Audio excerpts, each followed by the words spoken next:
కేవలం 1 నిమిషంలో ఈ వైరస్ సోకే ప్రమాదం ఉందని డాక్టర్లు హెచ్చరిస్తున్నారు.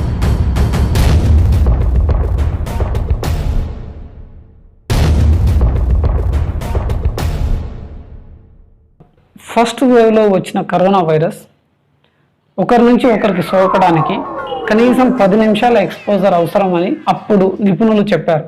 ఎవరికైతే కరోనా పాజిటివ్ కన్ఫర్మ్ అయిందో వాళ్ళకి ఇది చాలా అవగాహన ఉండి ఉంటుంది. ఎందుకంటే వాళ్ళకు ప్రతిసారి కాల్ చేసి మీరు ఎవరితో 10 నిమిషాల కంటే ఎక్కువ మాట్లాడారని కాంటాక్ట్ ట్రేసింగ్ చేసేవాళ్ళు. 10 నిమిషాలు కానీ 10 నిమిషాల కంటే ఎక్కువ ఎవరితో అయినా మాస్క్ లేకుండా మాట్లాడారా, చాలా దగ్గరగా అంటే టీ తాగుతూ కానీ టిఫిన్ చేస్తూ కానీ కూర్చున్నారా అని పదే ప్రశ్నలు అడిగేవారు. సో ఎందుకు ఇలా అడుగుతున్నారంటే అప్పట్లో 10 నిమిషాలు లేదా 10 నిమిషాల కంటే ఎక్కువ ఎక్స్పోజర్ ఒక ఇద్దరి మధ్యలో ఉంది అంటే ఎలాంటి రక్షణ కవచం లేకుండా సో వాళ్ళకి ఈ వైరస్ సోకుతుంది. కానీ ఇప్పుడు అలా కాదు, కేవలం 1 నిమిషం చాలు. ఈ 1 నిమిషం ఎలాగైనా అయి ఉండొచ్చు, మీరు టీ తాగేటప్పుడు అయి ఉండొచ్చు, లేదా ఆఫీస్లో జస్ట్ అలా మాస్క్ తీసుకొని నీళ్లు తాగేటప్పుడు అయి ఉండొచ్చు.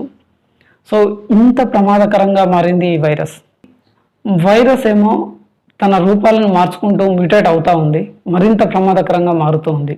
ప్రజలేమో ఇంకా మరింత అజాగ్రత్తగా మారుతున్నారు.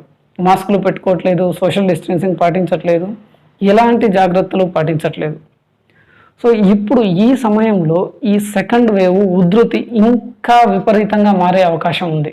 వీటన్నిటిని నిర్మూలించడానికి మనం ఇంకో జాగ్రత్త తీసుకోవాల్సి ఉంటుందని డాక్టర్లు ఇంకా శ్వాసకోశ సంబంధ నిపుణులు హెచ్చరిస్తున్నారు. దీన్ని లైట్గా తీసుకుంటే మాత్రం చాలా తీవ్రమైన పరిణామాలు ఎదుర్కోవాల్సి వస్తుంది. అయితే ఇప్పుడు సమాజంలో చాలామందికి ఉన్న ఒక అజాగ్రత్త ఏమంటే, మాకు ఫస్ట్ వేవ్లోనే మాకేం కాలేదు, ఇప్పుడు సెకండ్ వేవ్ మమ్మల్ని ఏం చేస్తుంది అని. ఎస్, నిజమే, మిమ్మల్ని ఏం చేయకపోవచ్చు. మీరు దేవుడి దయ వల్ల మీరు చాలా సురక్షితంగా ఉండొచ్చు. చాలామంది యువకులకు ఉన్న ఆలోచన ఇదే, ఏమంటే మాకేం కాదని అసలు మాస్కులు పెట్టుకోరు, విచ్చలవిడిగా బైక్లో ట్రిపుల్ డ్రైవింగ్, ఒక 4 మెంబర్స్ కూడా డ్రైవింగ్ చేస్తూ ఉంటారు. ఎస్, అదృష్టవశాత్తు వాళ్ళకేం కాకపోవచ్చు, కానీ దురదృష్టవశాత్తు వాళ్ళు క్యారియర్స్గా మారుతారు. అంటే వాళ్ళకి వైరస్ వస్తుంది, వాళ్ళకి ఎలాంటి ప్రమాదం జరగదు, కానీ వాళ్ళ ద్వారా వాళ్ళ పెద్దలకి ఆ వైరస్ సోకి వాళ్ళకు ప్రమాదకరంగా మారే అవకాశం ఉంది.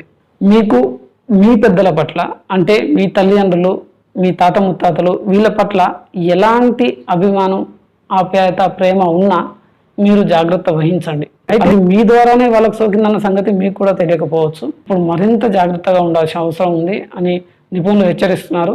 ఏమాత్రం అజాగ్రత్త వహించకుండా ఎక్కడైనా సోషల్ గ్యాదరింగ్స్ అయినప్పుడు కానీ కాస్త సోషల్ డిస్టెన్స్ మెయింటైన్ చేయండి. అండ్ పర్టికులర్గా మంచి మాస్కులు వాడుకోండి. ఈ మాస్కులు కూడా తప్పుడు మాస్కులు వాడకండి, తప్పుగా అసలు వాడకండి. అందరూ ఫ్యాషన్ మాస్కులు వాడతారు కదా, డ్రెస్కి మ్యాచ్ అవ్వాలని కలర్ మాస్కులు వేసుకుంటారు. సో ప్లీజ్ ఈ ఫ్యాషన్ని పక్కన పెట్టండి. కాస్త మీకు కరెక్ట్గా ముక్కు మూతి మూసుకొని ఉండేలాగా వాడే మాస్కులు వాడండి. ఏమాత్రం గ్యాప్ రాకుండా చూసుకోండి. వీలైనంత వరకు N95 మాస్కులు వాడండి. సాధ్యం అవ్వకపోతే కనీసం సర్జికల్ మాస్కులు డబల్ అయినా వాడుకోండి. బట్ గ్యాప్ లేకుండా చూసుకోండి. బయట నలుగురితో కలిసి టీ తాగడం, టిఫిన్లు చేయడం చేయకండి.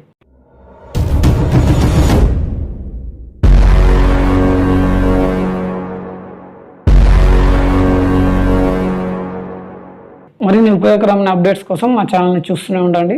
ఇప్పటివరకు సబ్స్క్రైబ్ చేయకపోతే సబ్స్క్రైబ్ చేయండి, పక్కనే ఉన్న బెల్ ఐకాన్ని క్లిక్ చేయండి. Thank you for watching.